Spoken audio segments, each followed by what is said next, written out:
What's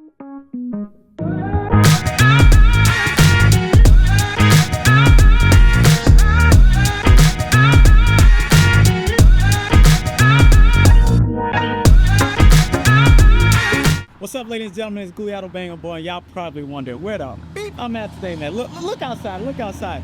We are in a strange land. We're in Rochester, Minnesota. I haven't been here in like 300 years, but we're here for a special event today. Shout out to Jekap, man, for writing a book. We're here to celebrate him, interview some people and just make sure we have a good time, and also give marketing promotion for him so you guys know what's going on. The name of the book is Anywaa, the Luo of Western Ethiopia. You guys get to learn a lot about us. It's going to be on Amazon, Facebook, Target. It's gonna be everywhere, so make sure y'all check it out, man. Luo of Western Ethiopia. Let's go.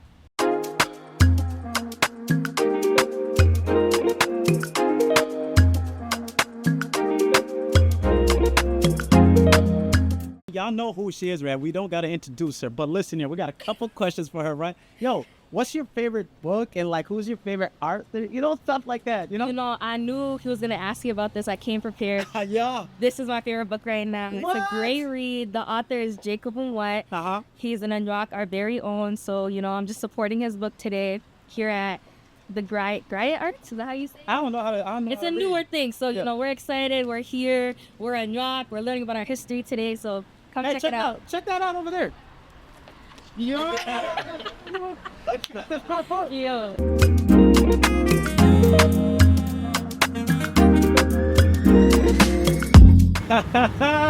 We back again with the youth here. The youth, they know how to read, they know how to write, and we're gonna ask y'all a couple questions, okay? All right. What are you guys most excited about today? Who wanna go first? All right, introduce yourself. Okay, my name is Adiri. Yeah. I'm most excited about just learning about our culture and like things that we didn't know in the book.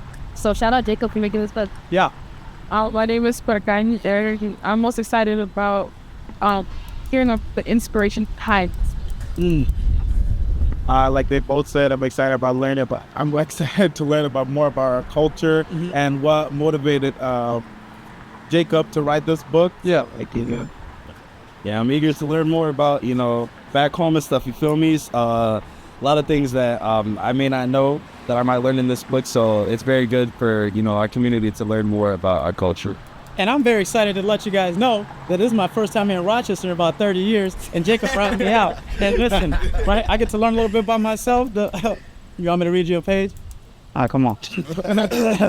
There it is. Yeah.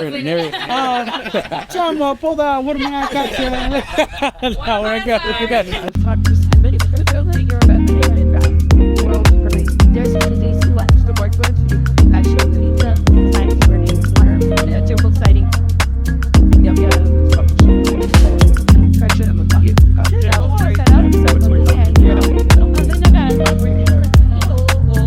All right, ladies and gentlemen, I apologize. We were just interrupted by my uncle. He didn't know what's going on. He just came back from Africa, but we're going to redo that over again. Who we got with us today? It's me and Ron Barbie. And this is Deborah. And I got a couple quick questions for you guys. We're here for a special event today. Right. We're going to ask you guys, who is your favorite childhood author? Dr. Seuss. Dr. Seuss? Name one book. I believe The Cat in the Hat. Come on, you know that one. Okay. There you go. See, what about you? I'm gonna go with Chimamanda Ngozi Adichie. She's a Nigerian author. I was supposed to say, that have to be Nigerian. That got to be Nigerian. All right. And what do you like, I guess, about her? Does she write nonfiction, fiction books? She writes novels. She's the author of Purple Hibiscus and also Americana. We should all be feminists. The list goes on.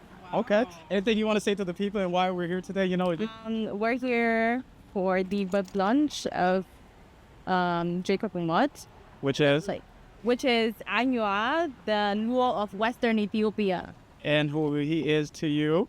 He is my husband. There you go. That's what I was getting. Yeah. There you go. Okay. Anything you want to say to the people? I'm good. You're good? Yeah. Okay. Peace out, ladies and gentlemen. We're here. Hey, I'm gonna steal a book, low key. No, you cannot. You're gonna.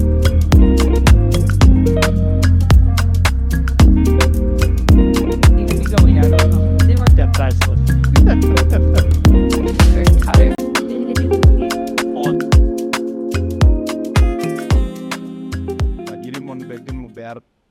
They thought the community more worth to put it. Mà chấp với những làm mắn của dân chỉ mẹ chỉ là phụ nữ nào đó nó vô được mũi nó cái này một tốt cái thì phụ chấp với nhau nó thì kim mà không được vì chúng mà rock cái ban mom đóแต่programมันวิธีก็แค่เราไม่ได้ của dân David còn nó chơi jam này bây giờ jam này bây giờ thì các bạn nào như muốn nó phụ thuộc tao cần tính nhưng chỉ số mà tôi nói từ mai chơi đó anybody Okay, welcome to book launching today. We are going to summarize with the author Jekap Omod on his book, Anywaa, the Luo of Western Ethiopia. This book, Jekap took a lot of work to travel to Ethiopia, interviewing people, and also making sure that he is writing the book on based on Anywaa perspective. Because for so long, our history has been written by foreign, especially those who travel from European, those who travel from America here. They go back there, they interview people, and sometimes the word may not be translated the way it's supposed to be. Because back then in Ethiopia, education was not given to us. So when you see throughout all those books being written by those authors like anthropologists, Patakura, or all those missionaries who have traveled to Ethiopia or South Sudan about Anywaa history, they have to stay back there in Ethiopia for so long, also living there to understand the language, so that when they come back here for their research, they at least know some word in Anywaa language. So that's why it's kind of very difficult back then to write a book about our history. But they took their time. And now we have our educated young authors, those who take their time, they have the knowledge, they have the degree, and now education in Ethiopia is not as bad as it used to be. In Gambela now we have at least a university in Gambela. It used to be, when they started, it goes from first grade to third grade, and then from third grade to sixth grade. But now we have a university in Gambela. So that's a big change back home.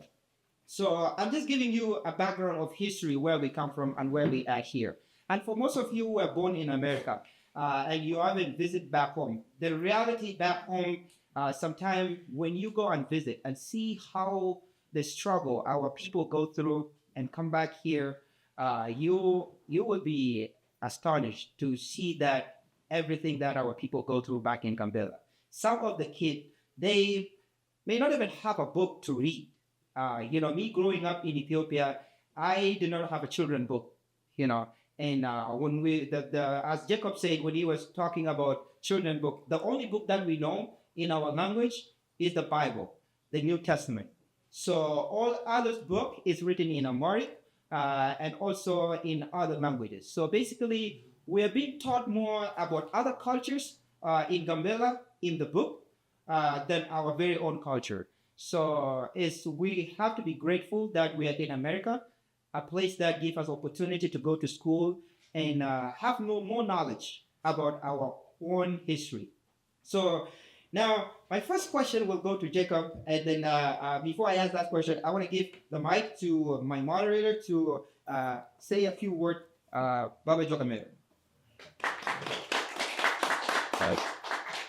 Thank you, Kobala, for the introduction. This has been overdue, because I feel like we failed, especially the older generation. And I'm so excited for a young man like him to come at least give us something like this, produce this. So I am so happy. That's why I was the first one to be here. I think I can't wait. I can't wait. Yeah. So I'm so excited about us doing our own thing or writing our high history, because usually those who are educated are the ones to write their history. Even though we have been through education for over 20 years now, I believe, or even more, we really did not take time to concentrate So right now, nothing to say. Thank you. I hope this is not the first one. Also, okay. I hope this is the beginning of a big, big, big thing, especially either from Jacob or from any of you. We want us to write this thing. We failed you young people, but I think you guys are correcting and leading us to the right direction. Thank you for coming. Thank you, Robert Jokamer. So, Jacob, we'll pass it on to you. And the first question, what motivates you to write this book? Yeah, I think most of you already just painted a good picture of it. So when you look at the community that we live in, the Anywaa community specifically, we really don't have a lot of writers. And I think maybe because we really are not into books as a community or as a society. And not that many people in our society also read books. I think that is what I've learned growing up. And also when I came to the US here, it's just something that we are not into. We consider it as something that we see in school, and after that we go home, we really don't value it. So on my last year at the University of Minnesota, I decided to go home and visit. And when I visited Ethiopia, every time I go home, I want to make sure that, I spend too much time walking and spend too much time, listening to people and going to places like a hospital and see, the things that are going on in there. And every time when I come back here, I come back here sad. I come back here unhappy because the thing that I see there, the community and the living standard is not what I expect it to be. Because when I go, I don't only visit Gambela, I go to other part of Ethiopia. And the thing that I see in other regions of Ethiopia and the thing that I see in Gambela are very different. In Gambela, like most of you mentioned here, we don't have children books. Children books, the one that you see are either written in Amharic or in Tigrinya or in Romania, but you don't see anything written in the Anywaa language. And most of the books that are available, like you said, are the Bibles and, the books that they teach in the government school, but those are not suitable for children who are starting to learn to read and write, because a lot of words, but children love pictures. Children love to see illustration. So those are the things that are not really available for our people. And most of our people struggle. They struggle in school. When they go to high school, they don't pass the government exam for university. So adding to that, so I think that as one of the disadvantages that we have in Ethiopia, we also don't have our history books. And most of the time when I go to Addis, to places where you see a lot of light-skinned Ethiopian, the majority light-skinned Ethiopian is mostly in Addis Ababa. When you get out of Gambela, you get insulted, called names that you really don't experience here in the US. You get called Baria, which is a slave. When you translate it in English, you get called Lama. You get called charcoal just because you have a darker skin. You get called monkey just because you have a darker skin. But these are coming from black folks who have lighter skin. They think that they're better than those who are darker. And they don't treat the Anywaa people, especially if you're darker skin, as Ethiopian, as equal as them, because they think, we, the lighter skin, we are the real Ethiopians, we created Ethiopia. But the darker people, we are considered as maybe, I don't think it's a second-class citizen. Maybe it's like third class. And we are not considered as human beings, to be honest. So I had those kind of questions in my mind, why are they calling us a slave in our own country? What are they discriminating against us? Why are they, treating us in this way in a country that we call home, a country that our people died for, our people fought in many battles, our people sacrificed their life, but we are still treated this way. Why? So I started to dig down, learn the history, and dig out most of the thing. Where is this hatred coming from? Where is this perspective coming from? So as I search and quest for this information, I was like, it is a good to write a book. So I put that together and asked our elders, did a lot of research, read a lot of books, and that is how I came to write this book. So when you read it and you see a lot of darkness, a lot of things that are happening in the book, just know that I'm coming from that perspective. Why are this happening to our people, but we live in a country that we consider our country, and we are treated this way? Thank you, and the book writes mostly is about three governments in Ethiopia, and this is Selassie, and Gurk, and then TPLF. So there are three governments that when I kind of browse through it, what do you think are the consequences of the destruction of the Anywaa, the so-called Koji culture or harmful cultural traditions in Ethiopia, especially in the second government, the so-called the Derg? So what were the consequences and how are those things or activities or actions by the government impacted the culture in general from that time up to present? If you can elaborate on that. Yeah, so when the Derg government overthrew King Haile Selassie or Emperor Haile Selassie, so Emperor Haile Selassie was the last king that ruled Ethiopia. Like that, before he was overthrown by the Derg government.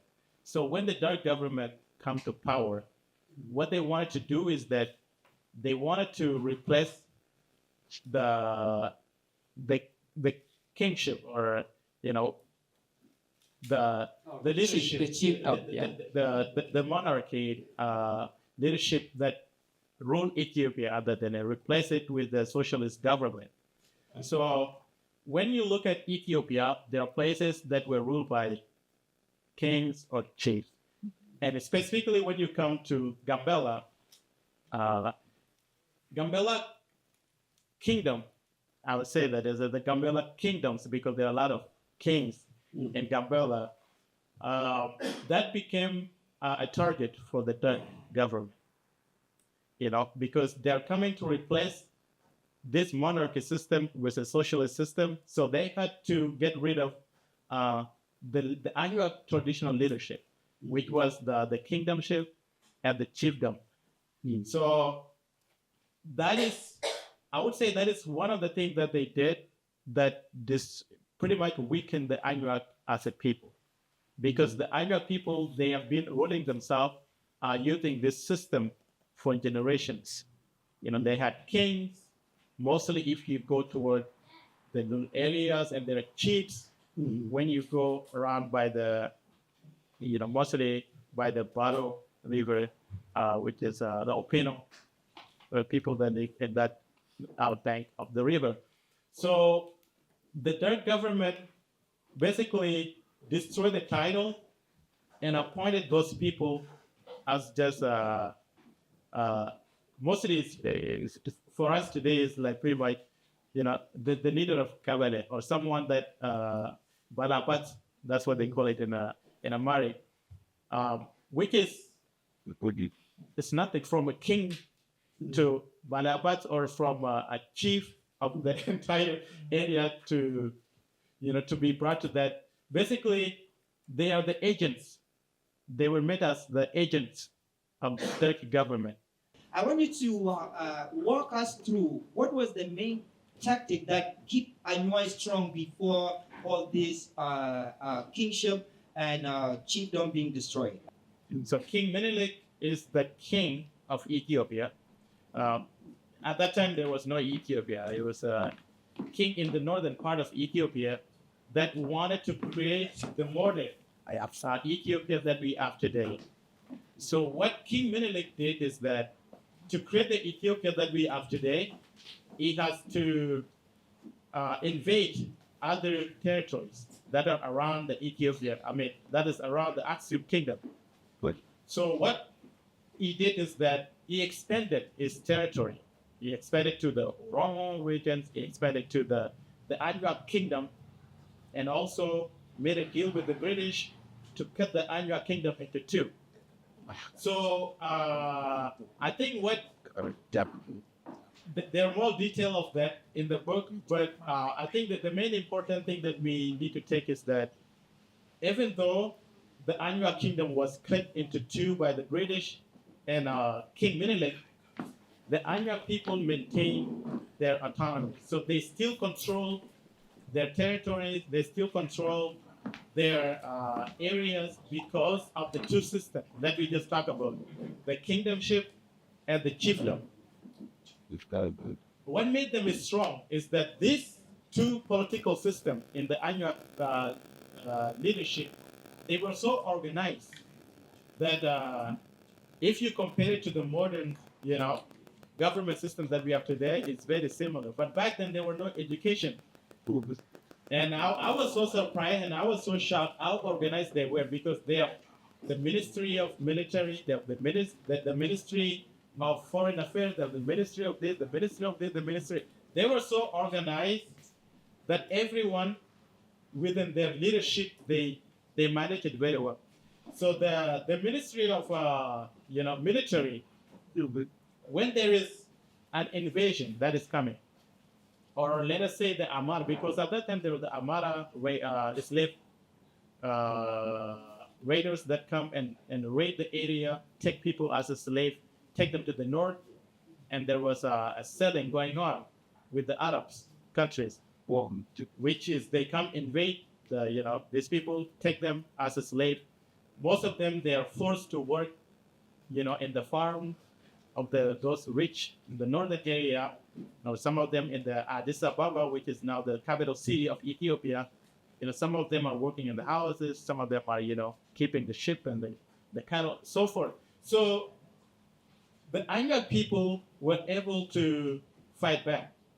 So when there's an invasion, they fight back, because at that time they already had weapons, which they got from the Oromo neighbors that they were bordering with. So I would say that the leadership prevents the Anewaa people from these slave raiders, especially those who are coming from the north. So the leadership made them strong, the kingdomship and the chiefdomship. In the book, there are so many wars that Anewaa fought during their life, especially until today. There we have some of the great enemies that has been trying to eliminate the Anewaa people. And we still can see it through today that you cannot walk across the villages in Anewaa without someone coming, shot you or harm you, because those things were not there before when we used to have those our kingdom leadership and also chiefdom. But because with a modern leadership in Ethiopia, it's kind of our community has been distracted, and also we have so many refugees that in Ethiopia itself, I'm not against a refugee because I came to America as a refugee, but the Ethiopian government has brought up a new tactic that the only way to get rid of Anewaa, we have to make them fight against other people, which is the Nuer people. So they bring so many Nuer people in Gambela region from South Sudan, and they're living there for centuries. Sudan gained independence, they did not go back, and now those Nuer citizens themselves, they become a citizen in Ethiopia, and now they are part of the leadership. And that has been the biggest distraction in our life in Ethiopia. So Jekap talked about it, the assimilation of Nuer into the Anwar community, and also you talk about how the Murle from South Sudan part. So Jacob highlighted all those enemies that been trying to take over our land. So I want Jacob to go through about the biggest challenge that Anwar faced during those government in Ethiopia, from Menelik, from King Haile Selassie, and to the current government. What was the biggest disadvantage of refugee being brought to the Anua land? Well, the refugees, they just came recently. It's not long time ago. They came just during the Dark government. So, but before that, yeah, in the book I went through it in details. There was no refugees in Gambela, and also you don't see anywhere people. Most of the refugees, when the war took place, the civil war, the first civil war took place in the 1950s in Sudan. Back then, there was no South Sudan. The refugees that came are the people that live in South Sudan. That include some part of the Anwar kingdoms that were in that area, which faced a lot of challenges from the Arabs.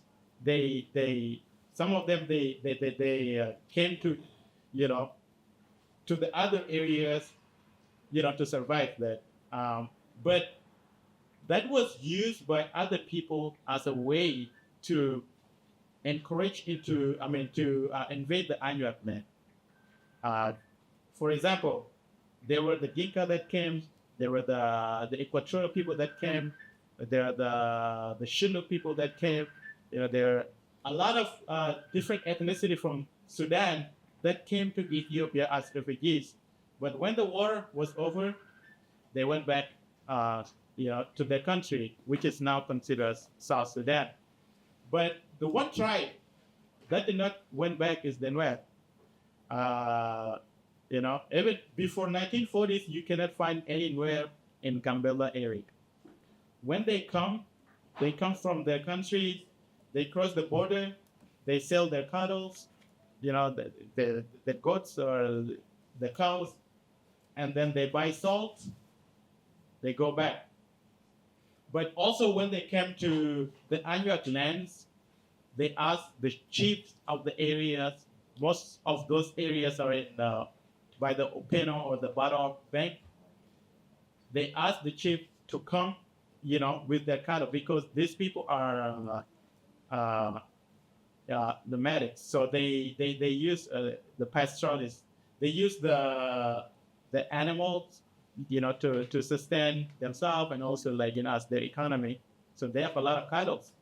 So for cattle to survive, it has to have a water. There has to be a grassland, that they could graze on.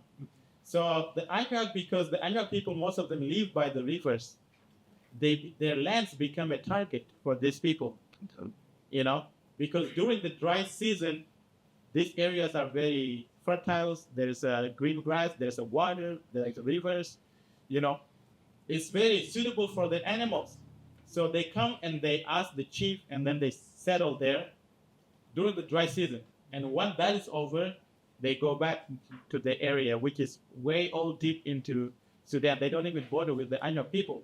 But as the time goes by, they started creating relationship. They started coming in big number. And once they exceed the local population, they kill those people, and then they stay permanently. Mm-hmm. Those Anuak who wanted to stay and not, leave their ancestral land, they will be assimilated. And then they go on. They go to another area. They make good relationship with those people. But as the number increase, once they exceed the local population, they kill them.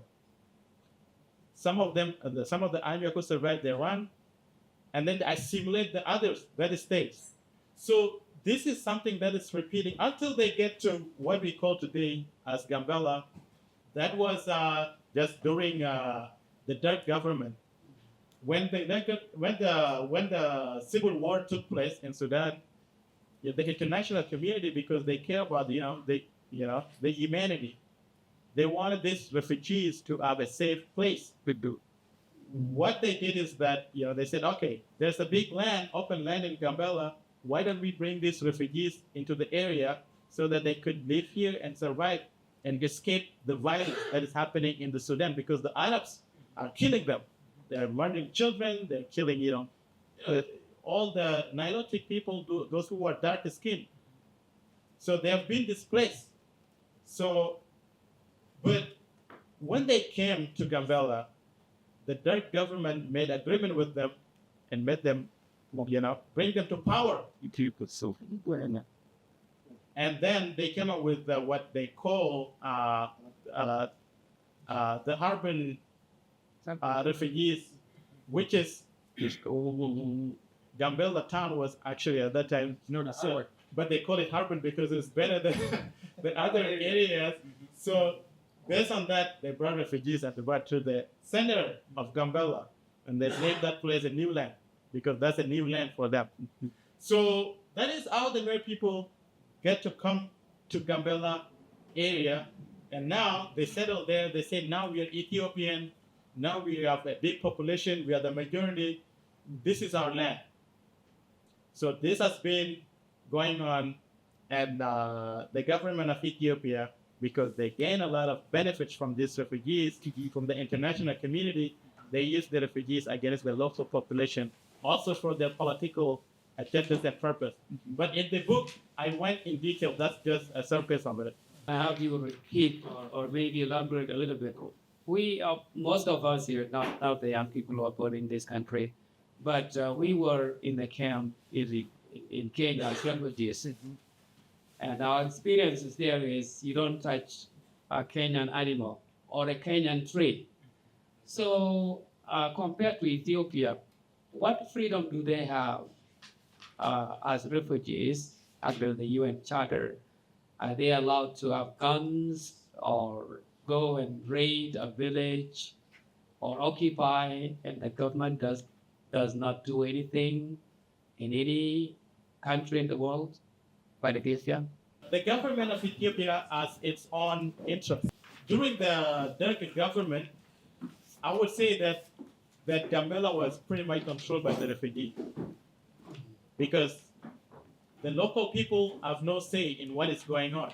So the Derg government collaborated with the refugees to control the area, and that is also to benefit the Derg government, because at that time the TPLF and the Eritrean forces, rebel forces, were fighting against the Mengistu government. So they were supported by the Sudan government. So because they were supported by the Sudan government, now the Derg want to support the rebels in Gambela, which are the refugees, to fight the Sudan government. So they were using the rebels, but in the Sudan side, the Sudan was using the Ethiopian rebels and the Eritrean rebels against the Derg. So that is how Gambela become under control of the rebels. Basically, so now you have like a lot of people talking, oh, my uncle was, the leader in this area, we the Nuer were in this position in this. But they were used by the Derg government basically against the TPLF and the Eritrean forces that are fighting against the government. So, but the people who were in the middle that suffered a lot were the Anywaa people, because they had no say. That the rebel will come, they will raid the farms, take all the food. They will say anything because they have no weapon. They had no weapons. They can't protect themselves. They could come, force some old people to carry their ammunition for them, for miles and miles, and they wouldn't say anything. They basically control the area. They would come, rape women. They would kill people. No government is coming to save the Anywaa people. And the Anywaa cannot defend themselves because they had no weapons. So the refugees pretty much control the area. And that is the time when a lot of refugees control and displace the Anywaa people from the area. Because, why would you stay in a place that you could get killed in, but no government to save you? Why would you stay there? So a lot of people, they take their kids and they run away. So a lot of the land were taken by the Nuer and the refugees. In that case, because they were used by the government. What's up, ladies and gentlemen? It's Luo Bang Oboya, and we're here with Nicole. She is the host of us today for this Meant for Jekap, and this is her bookstore. Just wanted to get her on here quick to tell us a little bit about her bookstore. How long ago did you start it?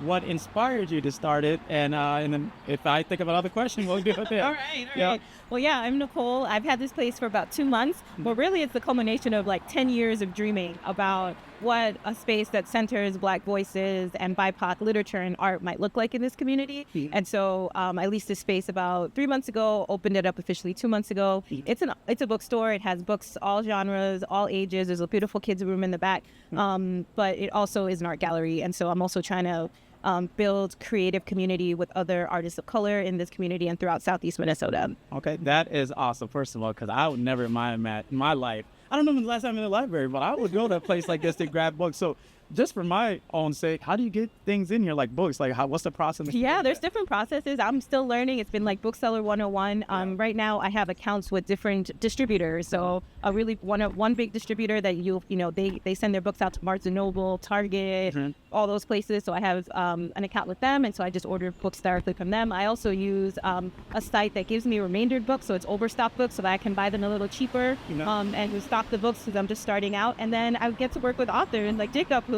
is like, hey, I have a book, I'd love to, launch my book here, have an event, or can you help me sell this book in this space? And so there's different avenues for it. That's awesome. Shout out to you for that, and we appreciate it a lot. And then last question, tell us a fun, who's your favorite author, I guess? If I'm pronouncing that right. I have so many favorite authors. It's actually a really hard question. But I guess I'd have to say that one of my favorite authors is Octavia Butler. She's a Black science fiction writer, and I really love kind of the worlds that she creates and kind of some of the things that she talks about in terms of the future that I think really resonate with what's happening today. Okay, and where can they find you? Where are you at? I'm at Griot Arts MN on Instagram and Facebook, and we are here at 115 North Broadway Avenue in downtown Rochester, Minnesota. Guliato Bango Boyo, man. We came, we saw, we conquered, man. We did our thing. We came back. This is my first time back in Rochester, like 30 years. So I just caught my book. Shout out to Jekap, man. He's written plenty of other books, and you guys gonna see it in this interview. But check out Amazon, check out Twitter, check out Facebook, wherever you can buy books, Barnes and Nobles. You gonna go get it, man. Shout out to Jekap, Felix, and the gang for coming out here with me, man. Hey, Rochester, y'all seen it. Let's get it.